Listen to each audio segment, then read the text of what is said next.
마태복음 18장에 보면 예수님의 수제자였던 베드로가 한 번은 예수님께 나아가 이런 질문을 합니다. 선생님, 다른 사람이 잘못했을 때 내가 몇 번까지 용서를 해야 합니까? 몇 번 용서해 줬습니까? 이렇게 묻습니다. 그런데 예수님이 대답할 걸 기다려야 되는데 지가 먼저 또 이렇게 되묻는 거예요. 선생님, 7번까지 용서하면 좋습니까? 자기 딴에는 7번 한다는 건 대단한 용서 아닙니까? 그러면 칭찬하실 줄 알았는데 예수님이 뭐라고 말씀했습니까? 자, 18장 22절을 다 같이 읽겠습니다. 시작. 예수께서 이르시되 내게 이르노니 7번뿐만 아니라 7번을 7번까지도 할지니라. 와, 베드로가 큰 충격을 받았습니다.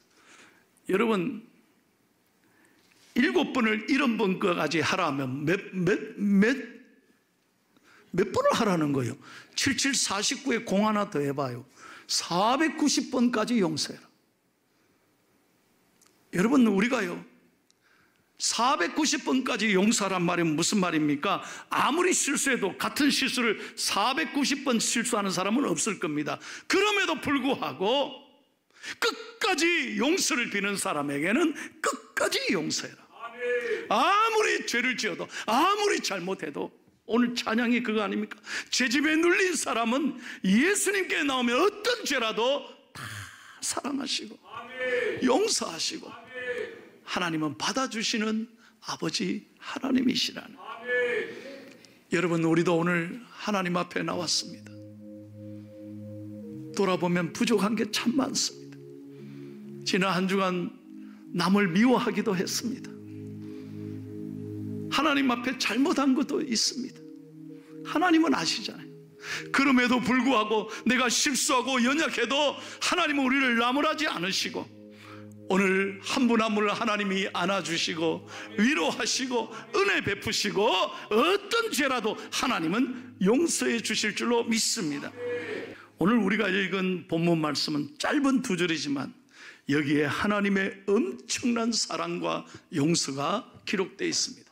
자, 오늘 본문 말씀을 다시 한번 29절 30절을 다 함께 크게 읽겠습니다. 시작. 실로 하나님이 사람에게 이 모든 일을 제삼 행하시면 그들의 영혼을 구덩이에서 이끌어 생명의 빛을 그들에게 비추려 하심이니라. 아멘.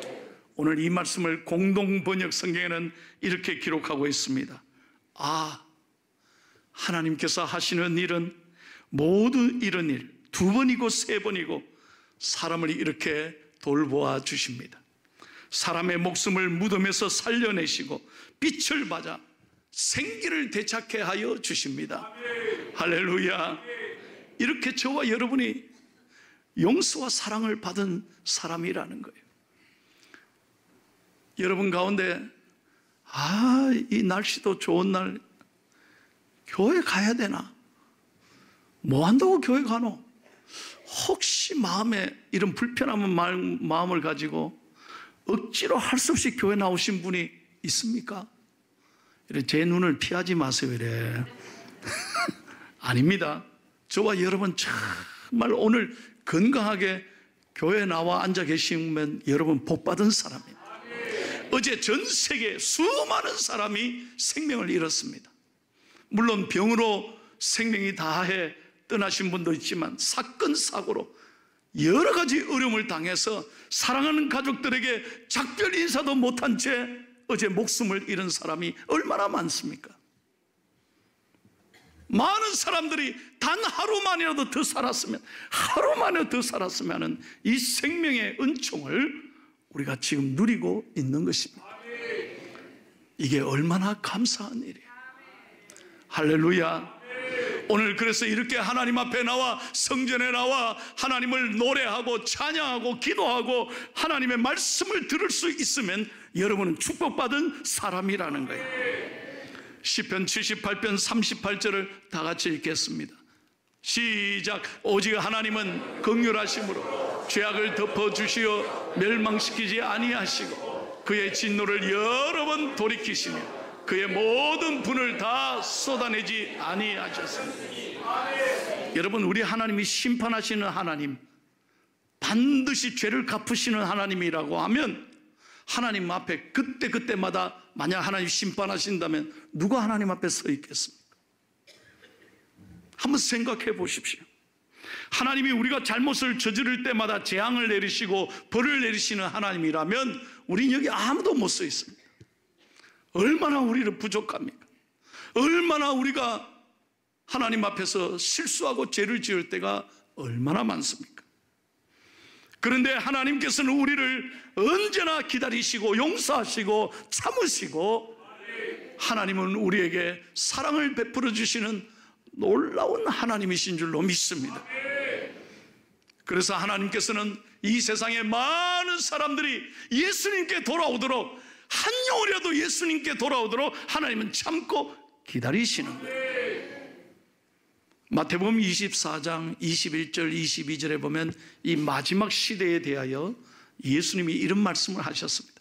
다 같이 읽겠습니다. 시작. 이는 그때에 큰 환난이 있겠습니다. 창세로부터 지금까지 이런 환난이 없었고 후에도 없으리라. 그 날들을 감하지 아니하면 모든 육체가 구원을 얻지 못할 것이라. 그러나 택하신 자들을 위하여 그 날들을 감시하리라. 감하시리라 그랬어요. 여러분 생각해 보세요. 우리가 지금 이 마지막 시대를 살고 있지 않습니까?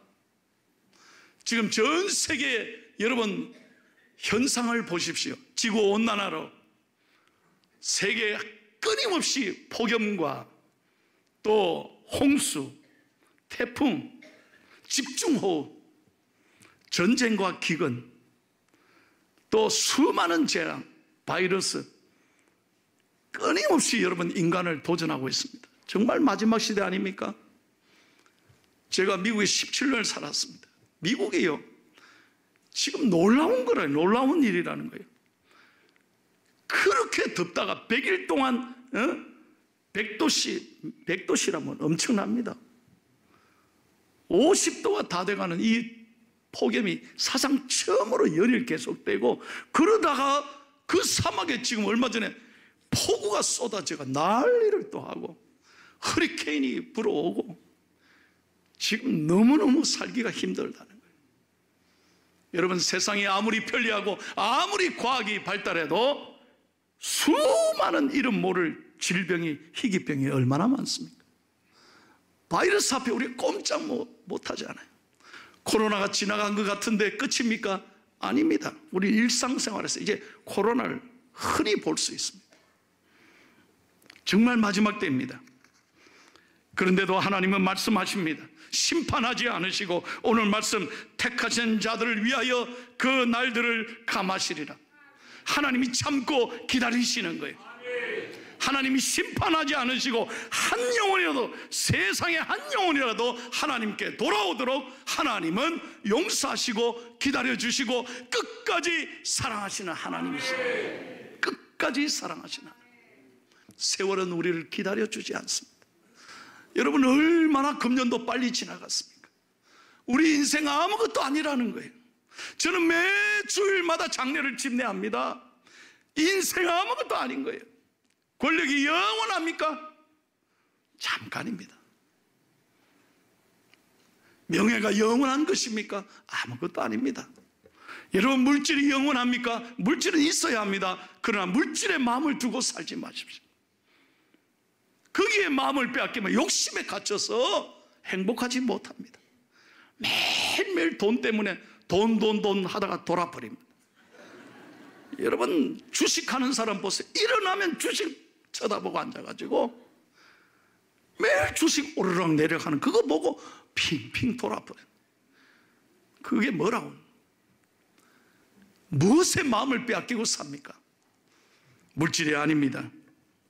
그래서 하나님께서는 우리에게 말씀합니다. 우리가 어떻게 살아야 되느냐? 생명에 관심을 갖고 살아야 된다는 거예요. 우리를 왜 구원하셨습니까? 왜 이 자리에 예배 드리는 사람으로 축복해 주셨습니까? 하나님이 우리를 심판해서 우리를 영원한 구덩이에서 우리를 건지신 이유는 생명을 전하는 사람이 되어라, 이 말이에요. 에스겔서 33장 11절을 다 같이 읽겠습니다. 시작. 너는 그들에게 말하라. 주 여호와의 말씀이니라. 나의 삶을 두고 맹세하노니 나는 악인이 죽는 것을 기뻐하지 아니하고 악인이 그의 길에서 돌이켜 떠나 사는 것을 기뻐하라. 이스라엘 족속아 돌이키고 돌이키라. 너희 악한 길에서 떠나라. 어찌 죽고자 하느냐 하셨다 하라. 하나님은 어떤 사람이랄지, 아무리 하나님은 악한 사람이라도, 아무리 포기한 사람이라도 하나님이 만져주시면 치료가 됩니다. 잘 들어봐요.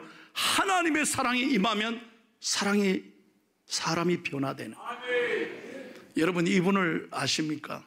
그 유명한 앤 슬리반 메이시 선생님입니다. 최고의 선생님입니다. 가장 존경받는 선생님이죠. 왜? 바로 이분이 삼중고를 겪은 보지도 듣지도 말하지도 못하는 헬런 켈러를 위대한 사랑으로 변화시켰던 선생님입니다. 그래서 미국에서는 이 앤 슬리반을 선생님의 사표로 삼고 있습니다. 그런데 그거 아십니까? 이 앤이 어릴 때 자기가 심각한 질병에 걸려서 그도 불행한 소녀였습니다. 그는 어릴 때 회복 불가능 판정을 받았습니다. 왜? 정신질환으로. 이 아이가 어릴 때부터 어둠에 갇혀서 말이죠, 절대로 빛으로 나오지 않는 거예요.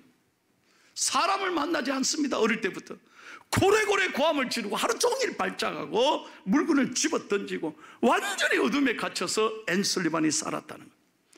그래서 부모들이 얼마나 가슴 아프겠어요. 이 아이를 데리고 선생님, 의사 선생님 찾아가는데 의사 선생님도 이거 못 고친다, 약으로 못 고친다는 거예요. 그래서 부모의 가슴에 큰 상처를, 이 아이를 어떻게. 근데 놀랍게도 그날 그 병원에 간호사 선생님 한 분을 만났습니다. 그분의 이름이 샤론 로라고 하는 간호사 선생님이었어요. 이분은 교회를 다니는 크리스찬이었습니다. 모두가 선생님이 부모가 포기하고 돌아가는 길에 이분이 이렇게 말합니다. 부모님, 내가 이 딸을 만나도 괜찮겠습니까? 괜찮죠. 그런데 우리 아이 너무 힘든데요. 괜찮습니다. 저를 방문하게만 해주세요. 하나님이 이 선생님의 마음에 감동을 준 거예요. 그래서 무려 183일 동안, 6개월 동안 이 딸아이를 찾아갑니다. 가니까 막 발작을 하고 고함을 지르고 막 때리고 물건 던지고 매일매일 소리 지르는 거예요. 그런데 그렇게 얻어맞고 그렇게 그 발작하는 가운데도 미소를 잃지 않고 이 앤에게 말합니다. 앤, 너 기억해. 하나님이 너를 사랑해. 하나님은 너를 포기하지 않아. 절대로 하나님은 너를 버리지 않아. 너를 하나님이 귀하게 사용해 주실 거예요. 여러분 183일 동안 매일 찾아가서 이 선생님이 이 아이를 축복하는 거예요. 놀라운 것은 183일 이후에 6개월이 지난 다음에 어느 날부터 조용해졌습니다. 하나님의 성령의 빛이, 사랑의 빛이 이 아이의 가슴에 덮은 거예요. 그때부터 이 아이를 하나님이 잠잠케 해주셨습니다. 이 아이를 변화시켰습니다. 6개월 만에 세상의 의학으로 방법으로 치료할 수 있는, 모두가 포기했던 이 아이를 하나님의 사랑으로 완전히 회복시켜 주셨다는 거예요. 그래서 오늘 위대한 앤 슬리반 선생님이 탄생하게 될 수 있었다는 거예요. 여러분, 오늘 하나님이 바로 우리에게 주시는 이 놀라운 말씀이 여기에 있습니다. 이렇게 사람의 사랑이, 끝까지 포기하지 않고 자라가는 이 사랑이 사람을 변화시키듯이 하나님은 절대로 여러분을 포기하지 않으신다는 거예요. 내가 아무리 실수하고 부족하고 연약해도 하나님은 never give up, never give up, 포기하지 않고 끝까지 사랑하시는 좋으신 아버지 하나님. 그래서 여러분 오늘 30절을 다시 한번 읽겠습니다. 오늘 본문 30절입니다. 시작. 그들의 영혼을 구덩이에서 이끌어 생명의 빛을 그들에게 비추려 하심이니. 아멘. 그들의 영혼을 구덩이에서 영원히 죽을 수밖에 없는 죄악 가운데, 어두운 가운데, 엄부 가운데 하나님이 우리를 끌어올려 주셔서 생명의 빛을 비추게 하시는 것입니다. 이 구덩이를 히브리어로 하트라고 합니다. 영어로 하트란 말은 좋은 말이죠, 사랑. 히브리어로 하트란 말은 구덩이, 깊은 구덩이를 말합니다. 여러분, 사자를 잡을 때 어떻게 하느냐? 사람들은 깊은 구덩이를 파고 위에 위장을 해놓습니다. 그럼 지가 지나가다가 폭 빠져요. 깊은 구덩이에 빠져. 그런 다음에 공격하면서 그 사자를 잡습니다. 그 웅덩이, 그 깊은 구덩이를 말하는 것입니다. 어떻게 봐도 이래도 안 되고 저래도 안 되고 1% 가능성도 없는 그 깊은 절망의 상황, 깊은 웅덩이에 빠졌다 할지라도 하나님은 우리를 건져내시는 하나님이십니다. 시편 40편 2절을 다 같이 읽겠습니다. 잘 보세요. 오늘 우리에게 주시는 말씀이에요. 시작.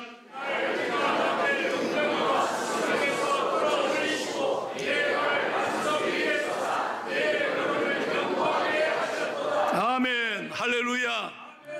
여러분, 사람의 힘으로는 이 깊은 웅덩이를 빠져나갈 방법이 없습니다. 여러분 가운데 어떤 웅덩이에 빠져 있습니까? 내 건강의 깊은 웅덩이, 갑자기 예기치 못한 찾아온 이 질병, 여러분 가운데 여러 가지 문제로 우울증에 시달리는 분도 있습니다. 남몰래 흐르는 눈물도 있습니다. 인간관계의 상처도 있습니다. 물질의 문제, 갑자기 모든 게 지금 실패하는 그런 어려움에 갇힌 분들도 계실 것입니다. 사람의 힘으로는 방법이 없습니다. 1%의 희망도 보이지 않습니다. 그러나 하나님께는 답이 있습니다. 하나님은 반드시 기가 막힐 이 엉덩이에 나를 건져 올려주실 줄로 믿습니다. 그래서 예수님이 중요합니다. 예수님은 우리의 길이요 진리요 생명이 되시는 거예요. 그래서 교회에 나오셔야 합니다. 하나님 앞에 나오셔야 합니다. 하나님은 어떤 어두운 가운데도 우리를 건지시고 빛 가운데로 걸어가도록 우리를 인도하시는 분이십니다. 찬송합니다. 태산을 넘어 엄곡에 가도 네 가운데로 걸어가 주께서 항상 지키시기로 약속한 말씀 변치 않네. 힘차게